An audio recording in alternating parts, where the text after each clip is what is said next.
Imagine driving through Columbus on a normal Tuesday when suddenly you see a black Dodge Charger slam to a halt. A man jumps out clutching something heavy in his waistband. This isn't a movie. It's a high-stakes foot pursuit. Why did he run? What was he so desperate to hide? In this video, we witness the raw tension as officers chase a suspect who believes he can vanish into the alleys. But as you'll see, every turn he takes only leads him closer to a life-changing mistake. Stick around until the end because the legal consequences of what he tossed in that backyard are far more severe than just a simple traffic stop. What would you do if you were the officer in this alley?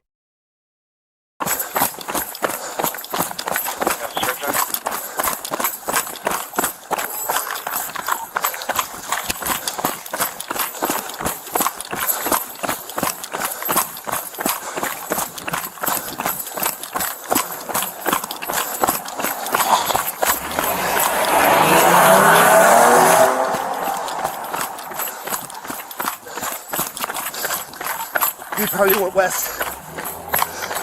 Linwood, Columbus. North and west of. What's west of Columbus? Copy, do you have a description? Dover, come back. He's on Linwood. The witness. North of Columbus. Red House.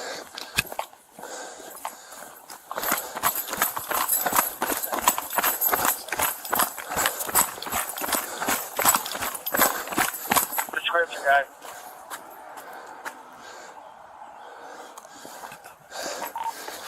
944 Linwood.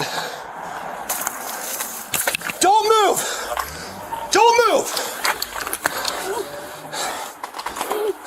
What are y'all chasing me for? Why y'all running? Because why y'all stopping me? Give me your hand! I'm not resisting, sir. Put your hands down! Put them together, dude! I am. Don't fucking move, you understand? I'm trying to figure out why y'all chasing me. I didn't do nothing. Toss it 33. Yeah. Oh, man. I got him. Yep. I don't have none. We need the car, and then we need a canine. He tossed it 33. The suspect is cutting through alleys, showing he knows the layout, but the police are faster with their coordination. Notice how the officer communicates his position constantly, going south in the alley. This is tactical precision. The suspect, identified as a felon, is carrying a 33 police code for a firearm. The tension is palpable because a suspect with a gun in his waistband is the most dangerous scenario for law enforcement. Every backyard he jumps over is a potential ambush point. You can hear the heavy breathing of the officers. This is real, raw, and unedited. Why do suspects think they can win a foot race against a radio that moves at the speed of light? Watch his body language carefully. SD 944 Linwood, somewhere between there and the car. We can get someone to get the car. Should be the 33 somewhere around the rear of. I'll be checking. What's our tags? Started with the J. Should be a Charger, a black Dodge. 1 second. 96512 and out to that. Series 1. I'll see it over here.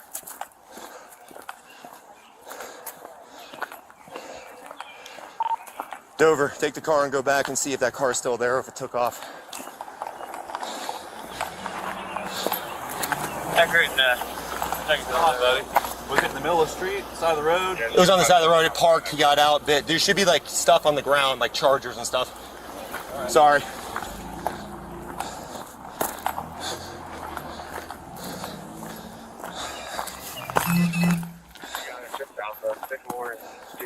John Tom Edward 9394. So John Tom Edward 9394.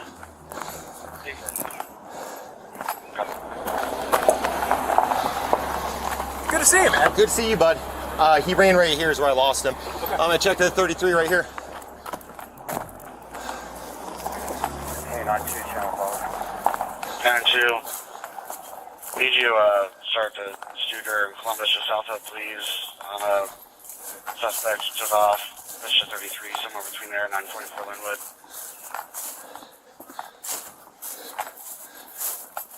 Okay, I'm en route from Blair, sir. He came through here. He jumped this fence, laid down right here. In the alley, he went north, whatever road that is, Forest, he went east. And then in the first alley, he went north until we get to the car at Studer. So he jumped this first? He jumped from the rear up to here and laid down. Oh, okay. So he had a 33 when we got to the alley. I don't know where he did with it. I need to check behind 940 if they'll let me. Just because if he tossed with his right hand, that's probably where it went.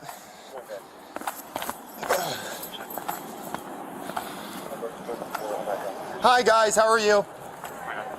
Do you guys mind putting the dog away just for a second? Hey guys, do you mind if I look in your backyard and make sure you didn't toss something? Yeah, that's fine. Is it unlocked right there? I'll open it for you. Thank you very much. What happened? Just a foot chase. We're just looking for a gun. Okay.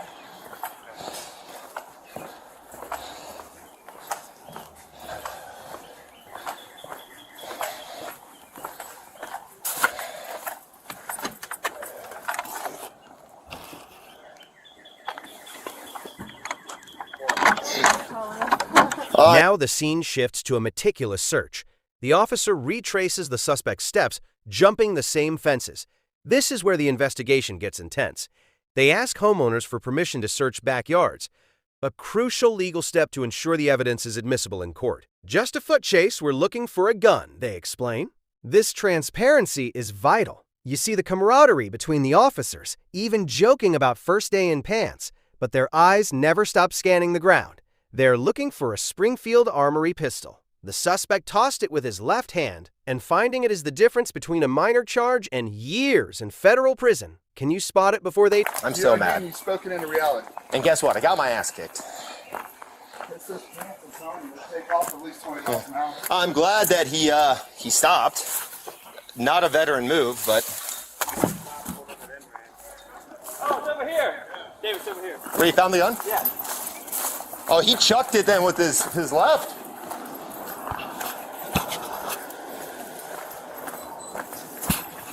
One 130. 33 recovered.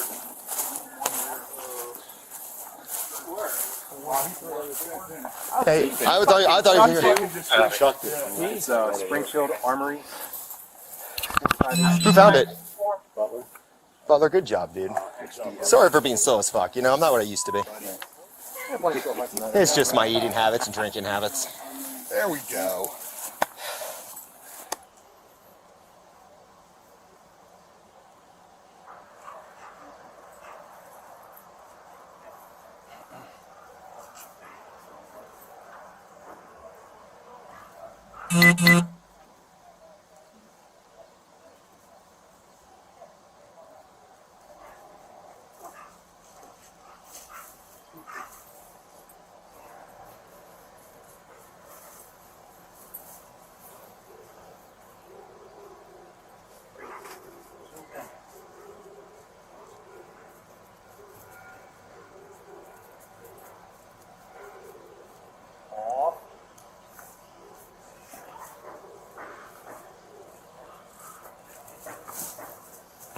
Hi, no problem. Good work. Must be a dog in that yard. Oh, yeah. Yeah, I already stepped in it. This is good because he needs Ico. Yeah. He needs stuff like this. Stand still. Like with the disturbance. Oh, yeah, yeah. The different odors. Yeah. But that was good that he still worked to that gun. So Yeah, you did. I appreciate it. That was pretty quick.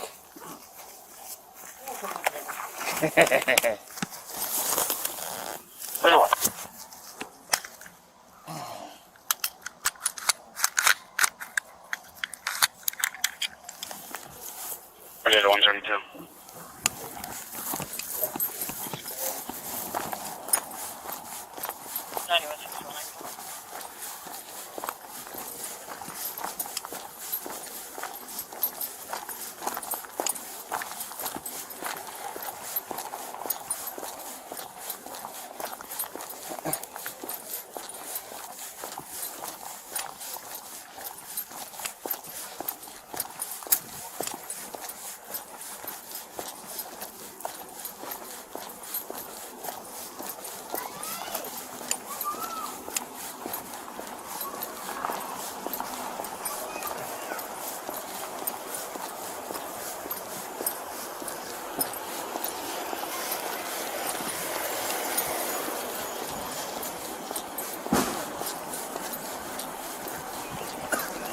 You got a bag? I do. Paper bag? Hey, Doug, you want me to do this through Woods or you want me to do this through Handcuffs? He's had pled the what 3 times? Woods. And if he doesn't answer, like, do gun crimes? Call Kirk. And then we'll go through guns crimes, but Woods will take it.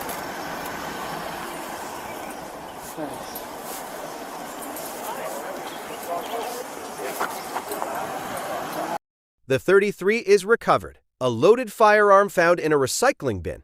For a convicted felon, this is the end of the line. Under U.S. Federal Law 18 U.S.C. Section 922 G, a felon in possession of a firearm faces a mandatory minimum, often up to 10 years in federal prison. Additionally, tampering with evidence and fleeing from police can add several more years. The legal battle ahead will be massive, likely costing tens of thousands in legal fees. If he sues for unlawful arrest, his chances are near zero because the body cam caught the entire flight and the discarded weapon. This is the price of a split-second decision to run. What do you think his sentence should be? Let us know in the comments.